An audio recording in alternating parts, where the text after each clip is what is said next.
You know, this is just part of a new ecosystem. We are stretching and growing. Some grow aches, some grow pains occur when new gigantic industries are formed, and this is one of them. Sam, whatever Friedman, I forget his name, basically a former multi-billionaire owner of the giant former crypto exchange FTX, has like fled into hiding, and his company is collapsed and has declared bankruptcy. And if I was baiting our viewers, I'd say crypto crash, no recovery, or something. That is definitely going to be the title of the episode. That's not the case. 100% the title of the episode. We are going to talk about this. We're going to talk about some other articles that are covering this. Some FUD, which means fear, uncertainty, doubt, being spewed by these news stations on today's Not So Critical update.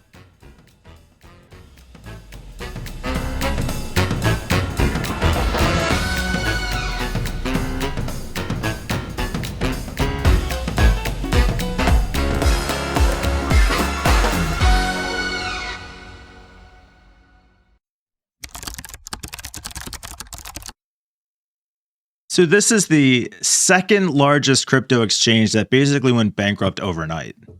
How is that not bad for the industry, Jon?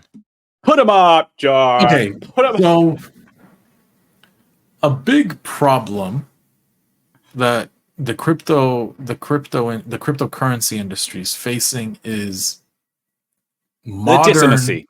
Okay, sorry. Modern regulation. Because as of right now, we've largely been dependent on very old securities regulation. So the SEC. Jon, when you say we have been depending on that, is you talking about you as part of the crypto community? Is that like no? I'm talking about the world. I'm talking about America. Oh, okay. I'm talking about all of Europe, pretty much. Okay. Only a select few countries have created solid regulation in regards to crypto, and the rest are kind of just hanging. And I'll give a really good example, which is in stocks or in shares and trading and in securities, there's something called wash trading, I think, where back in the day you were able to sell if the market crashed, you were able to sell everything and then instantly buy it back, registering a loss, right? You've converted it into cash and you buy it back. So now on your record, it says that you sold for a loss. And this is a tax evasion loophole. You can then say, I lost money. I shouldn't get taxed on any gains that I make later on, right? Or if you don't make any gains, you get I'm pretty sure, a tax deduction. So the SEC was like, in most countries, or if not all modern countries, this is super illegal now. You're not allowed to do this, but you can do it in crypto. I can go sell my crypto right now. If let's say it's super down, I've lost a bunch of money. I realize those losses by selling it, and then I instantly buy back. So I'm back in my original position. And come tax season, I can go to the IRS and say, "Hey, look at all the money I lost." Even if you get back to the exact same level that you were at before. Well beyond, as long as I don't sell when it's that high, then I'm not going to get taxed on it. And if anything, I'll get money back. Or I could sell and say, but look, it equals out. I shouldn't pay taxes because I lost and I won. Whatever. So is all that to say that the world needs more regulation for cryptocurrency? 100%. Doesn't that the government need to get involved? Is what you're saying? Well, yes. But wait, we need rules. Just like with the internet. Back in the day, you could do things on the internet that should be illegal, but weren't until the whatever Computer Intrusion Act passed. What? Right? What? I do not know what you are talking about, Jon. You can do illegal things on the internet? Really? So okay, all right. AOL never smartasses. showed me that. How do I get out of So- AOL to do that? Sorry, John. Yeah. Okay. With FTX, is this bad? It's short-term bad, and I feel super bad for all the poor people who left their money on this exchange, and Sometimes now literally it's poor locked now. up, potentially forever. They might not see that money again. Someone think it's posted a gone. screenshot on our cryptocurrency on Reddit of $250,000 not being able to be withdrawn from the FTX app. The Yeah, total and they just don't have the FTX. money to pay off all their debts. It doesn't exist anymore. Yeah, the Right. loss is Right. is estimated to be between $10 billion and $50 billion. Yeah, and that's So- people. That's people's money. And I've said this a few times in the show when we talk about cryptocurrency exchanges. Imagine you find a person, and that person promises you that they will not only make you money, but they'll hold on to it for safekeeping. All you have to do is just hand them cash. Cold cash. Right. Let's say $10,000. So you hand this person $10,000 and they send you every month or every day, as many times as you want to check, they send you a statement on how your money is doing, right? Uh-huh. So a major life event occurs and you want that money back, right? So you message them and you say, hey, I want to pull everything I have from you. That's pretty much what's happening with these exchanges, is that people are trusting these entities to hold on to their money without misplacing or misbehaving or losing them or losing it. And this is exactly what the creator or creators of Bitcoin, Satoshi Nakamoto, warned against. The whole point of cryptocurrency was to gain control of our money so that the banks couldn't go and invest it and make a bunch of money from our checking accounts and savings accounts, which is what happens. That's how banking works. So they are in business because they make money off of our money. Why do you put your cryptocurrency into an exchange? Just because you want to be able to cash it in or sell it? Like, you don't have to have it in an exchange, right? That's the only time you should be using an exchange, is if you want to purchase crypto or sell crypto. From point A to point B, outside of that little link, you should be holding it on a cold or even a hot wallet like your phone. There are plenty of cryptocurrency wallets out there. There's plenty of really secure cryptocurrency wallets. Trezor is one.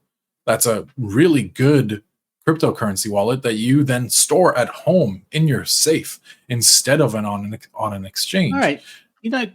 John, I'm kind of coming around to your point of view, actually. I didn't expect to be convinced by anything you'd said at all, because I'm so skeptical about the whole crypto thing. But by the way, today I was watching a conference, the ICANN DNS Symposium, and one of the presenters talked about cryptographic things, and he used the term crypto. And I was like, thank you, brother. Yeah. That's what it used to mean.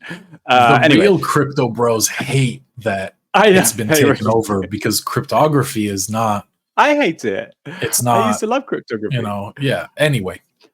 Right. No. So what I was going to say was, so the ideals of cryptocurrency still hold true for you, and the kind of the giving control back to the individual, that's still all possible. But basically what's happened here is that a crypto exchange has fucked. And the crypto exchange is where, because the only reason you would hold a lot of money there is either because you didn't realize you should take it out, or because you want to use it to trade like a lot. And you might end up with not just an exchange, one of the largest exchanges. Yeah. And this is the biggest problem. Is a year ago, crypto.com was running so many ads that you couldn't get around it. You knew and heard stadium, of didn't crypto.com. They bought a stadium. I think what was the other one called that? What's that billionaire's Binance. name? Mark? No, not Binance. Mark Zuckerberg. Cuban. Yeah. Uh-huh. He partnered up with some exchange I'm forgetting the name of, and they went under. And normal people are like, wait, why isn't any of this money hitting me? I'm seeing all this money flying around. Maybe I should get into this cryptocurrency thing. So they Google cryptocurrency, buy cryptocurrency. And then it's all up to whoever is paying Google the most to be at the top of the page in the sponsored section. So we'll say crypto.com or FTX or whoever. So they click it, download this app, they download the app, link your bank account, they link their bank account, buy $1,000 worth of Bitcoin, and they do. And then it sits there, and it sits until FTX goes under, or crypto.com goes under, or whoever. So how does this happen, John? Does somebody have that money? Was it just poor management? Did that money never really exist in the first place?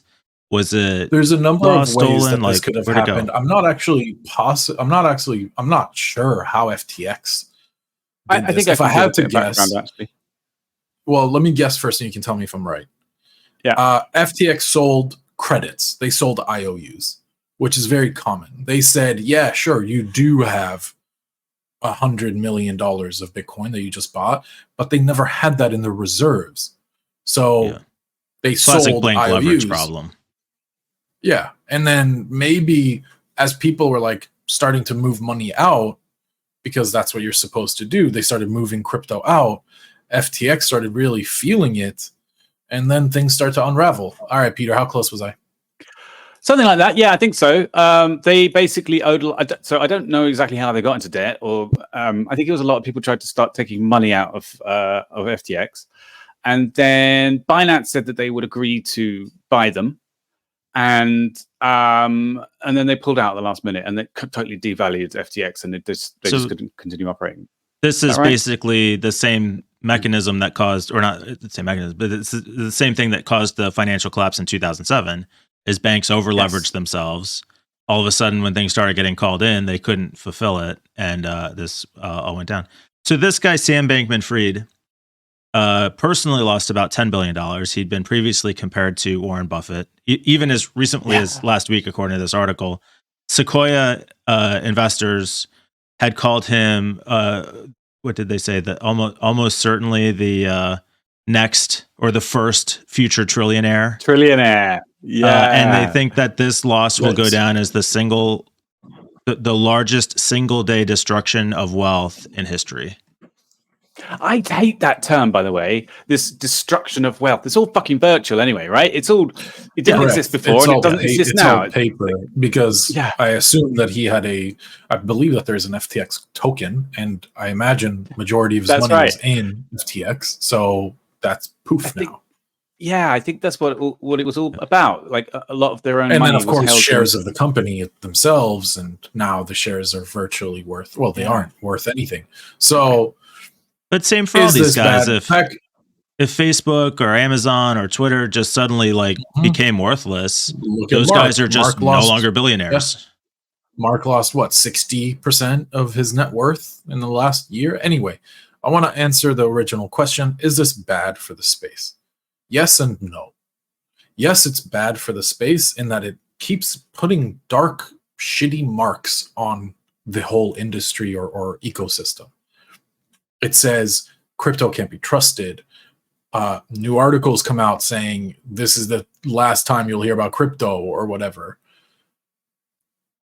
This is not good for adoption.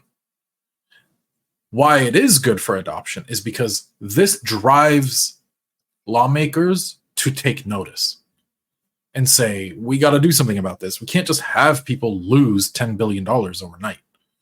This just can't happen. It also drives maturity in the space. A lot of people that lost money might swear off crypto forever. And a lot of people might say, I'm actually going to learn now. I'm going to go hunker down and understand what I did wrong to lose this money, instead of the easy route of blaming this guy and his company. Yeah, because that's what always happens with these. Where did I go wrong? Introspection.